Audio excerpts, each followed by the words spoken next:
परवाच एका हॉटेलमध्ये गेलो होतो, त्यावेळी ही रेसिपी ट्राय केली. एकदम भारी टेस्ट होती याची. तर बघूया ही रेसिपी. यासाठी तेल गरम केला. तेलामध्ये ना या शिजवलेला असा मटण घातला. मटण शिजवताना हळद आणि मीठ घालून या मटण शिजवून घ्यायचा. आता यामध्ये ना अर्धा चमचा धनेपूड घालायची, पाव चमचा मिरीपूड घालायची, थोडंसं कांदा लसूण मसाला घालायचो, थोडीशी लाल मिरची पावडर घालायची आणि चवीपुरता मीठ. या मटण आता असा परतायचा. परतताना बघा ह्या मटण तुमका दिसताय एकदम सुक्या आणि त्यामुळे मसाले आपले जे असतात ना ते एकदम कोरडेच होतले.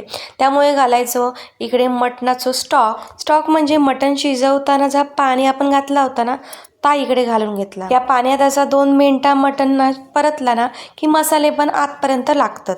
आता ह्या अशा मसाल्यातल्या मटणावर वरून कोथिंबीर घातली की तयार झाला आपला मसाल्यातला मटण. असं ह्या कमी तिखटातला मटण पोरगी देखील आवडून खातील.